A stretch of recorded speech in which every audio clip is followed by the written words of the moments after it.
Hi and welcome to Fun Swedish. What kind of prylar, items, do you associate with Sweden? Let me know in the comment section below. Today I will share to you my list. Some of the items are typical Swedish souvenirs or Swedish inventions. And some are just random items that my foreign friends react to when they come to visit me here in Sweden. Let's start with item number 1. En osthyvel. Every Swede has one of these in their house. Because in Sweden, we normally don't cut the cheese with a knife. That's blasphemy. We slice it.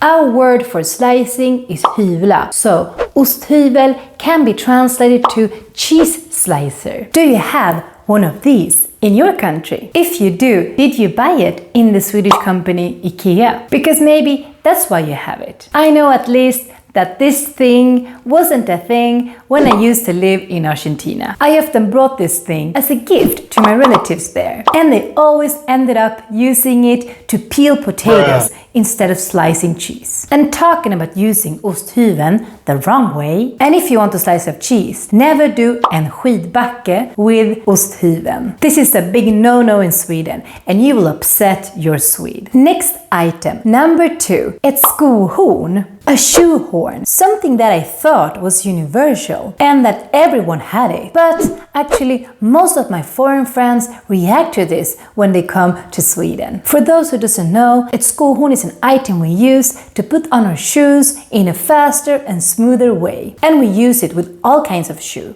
especially if we are too lazy to sit down on a chair to put on our shoes. Ett skohorn is a crucial item here in Sweden because we always take off our shoes when we enter a house. You will normally find it hanging in the entrance hall. They can be made of metal, plastic or wood like this one. Do you own ett skohorn? And is this a thing in your country? Number 3, änglaspel. This item is my favorite Swedish souvenir to give away to my friends or relatives abroad because I always appreciate it. Ett änglaspel is this candle holder that has this cute decoration that spins around thanks to the heat of the candle. Apparently, it's a Swedish invention made by this man called Erik Boberg in 1948. And we export this thing all over the world, especially to the States, where they seem to like it a lot. Here in Sweden, we use it mostly as a Christmas decoration. As many people might know, Swedish people are obsessed with candles.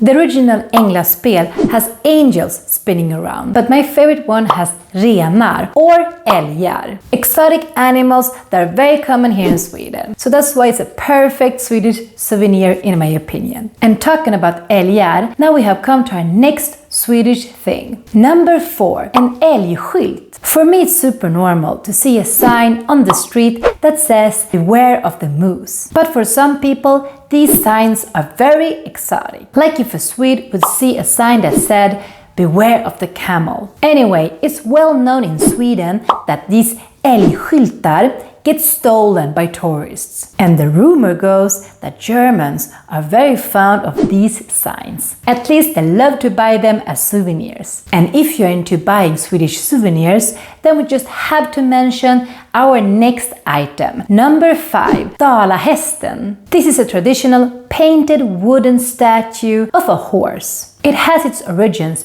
from the Swedish province of Dalarna. It was used as a toy for children, but then it became a symbol of Dalarna and Sweden in general. And if you travel to Dalarna, then you can make your own dalahäst or sit on the biggest dalahäst, which you can find in the city of Avesta. Let's leave Swedish souvenirs for a while and mention a Swedish invention and product. The famous Swedish backpack Konken from the Swedish brand and company Fjällräven. And as you can hear, this famous backpack is called Konken and not Kanken, which I'm sure some of you might have been saying. The name Konken comes from the Swedish slang word att konka, which is another way to say att bära, to carry. Jag konkar på en konken. I carry my backpack, konken. And while we are on it, if you want to learn how to pronounce Swedish word the right way or just talk like a Swede,